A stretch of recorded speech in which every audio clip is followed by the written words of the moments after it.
The Knicks, big bro, the Nets, 113 to 100 Monday night at the Barclays. Check this out, y'all. The Nets have not won a game in this series since January 28th of 2023. So let's talk Brooklyn basketball with the man on the Nets beat. That's Brian Lewis, who joins us now. Brian, thanks for hopping on with us. You've been covering this team, this series for a long time now. That's 12 straight for the Knicks. That's now the longest slump in the history of this series. But this game was tied at one point in the second quarter, and then Cat and the Knicks took over. So what were your biggest takeaways from last night's loss? Well, I mean, listen, I wasn't shocked that they lost. It was a much better performance. I don't know if you witnessed their last game, their prior game against the Knicks in the Garden, where it was humiliating. And Jordi Fernandez was quite vocal with his team about how displeased he was with their effort. But frankly, Cat is a problem for them, size-wise. The Nets have adjusted their lineup, after about game 7 or thereabouts to get more size into the lineup, but Cat is still an issue for them. And Brunson is a problem because they don't have great point of attack defenders. That's something that they're going to have to develop as this rebuild goes on. At some point, they feel Drake Powell can be that, but he's a rookie. And they have other guys on the roster that just probably never will be great point of attack defenders. So that's not a great matchup for them. And then they let the pace get more to what the Knicks wanted. The Nets are going to have to be up and down the court and playing at a more frenetic pace. When you allow the Knicks to drag this into a half-court contest and play bully ball in your building, and I'm sure we'll get into the your building part later in this segment, and beat them up, that's not going to go well for them. So you've already braced me to get ready to watch the Nets not win that many games, and I've I watched the game. I don't watch it in the win-loss format. I'm watching to see if they get better. They're winless at home. Knicks fans took over the Barclays, and it basically felt like a road game for the Nets. You can hear it on the TV. I want you to listen to what Bill Simmons and Zach Lowe had to say about the state of the Nets, and then give us your reaction. Here's what they said. What are the Knicks-Nets ratio of people like, what's up with my blank when you're in New York?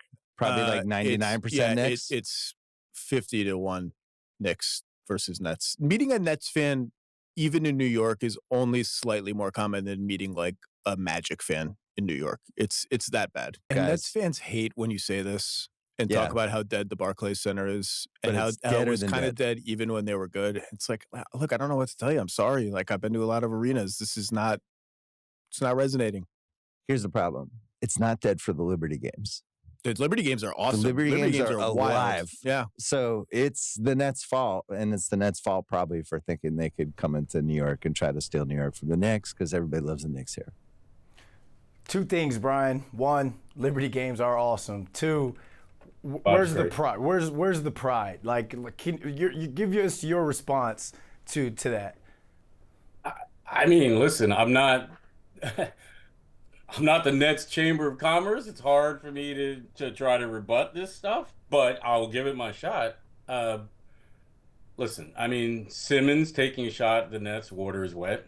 That's part of his MO. I'm not in his head, so I'm not exactly sure why I understand some guys trolling specific teams. I don't know why he's picked the Nets to constantly go back to the well. But what I would say is the Nets atmosphere historically, since they've moved to Barclays, has not been great. Sometimes their own players have talked about that. Where when Steph Curry comes into the building, or when Simmons' beloved Celtics come into the building, or whether it's the Knicks or whether whoever, occasionally opposing fans do take over that building, and it happens more than it should.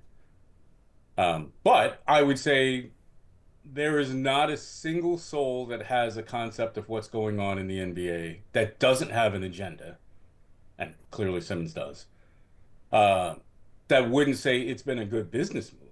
It's been a great business move for them. I mean, if you watched the Nets in New Jersey and you watched how they had difficulty drawing fans, period, and then you compare it here, where their attendance has steadily gone up and up and up and up, it's pretty obvious that it was a great business move for them. Now the next step after drawing fans is finding a way to improve the game night vibe in the building. Now that's always going to be an issue for them, or at least in the foreseeable future, because a lot of their fans are not season ticket holders. A lot of those fans are walk-ups, right? So that does leave you vulnerable to walk-up Warriors fans or walk-up Lakers fans or whatever buying tickets up for a specific game night. But as I said, when they were in the Meadowlands, it was a mausoleum. Not a coliseum, a mausoleum.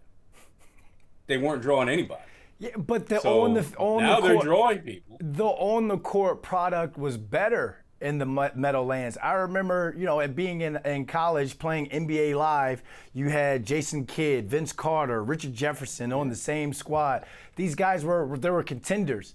Now Yes. they're an afterthought, So when do you feel as though this will change for the fan base? Well, not all those years in the Meadowlands were good. They had some terrible years in the Meadowlands. Horrible, right? Like 12 wins. So they've had some bad years there. The problem was, as I say, as an example, even when you had the big three in Brooklyn, the vibe wasn't necessarily great.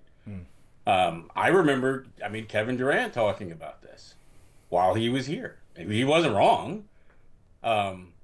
What I would say is this. Clearly, and I understand that Twitter is not real life. I get that. But if you go on Nets Twitter, you will see how invested these fans are in this young rookie class. Some of those guys, the fans are going to get to watch grow up in front of them. That's going to have an impact on this. And as I said, if you pay attention to the attendance trends, that is going up, even as this team, whatever you want to call it, struggles, rebuilds, tank, whatever word you want to use. So I do think these are things that organizationally, right, the Nets are hoping will improve the vibe in their building. They've improved the attendance, and as I said, that's not something that I or Bill Simmons or anybody else can argue. Their attendance is much better, not a little better, a lot better since they've moved to Brooklyn. Now it's, as we talk about, improving the game night vibe and atmosphere in the building. Good business, but bad basketball. I think that's Basketball's what. bad. There we go, right there.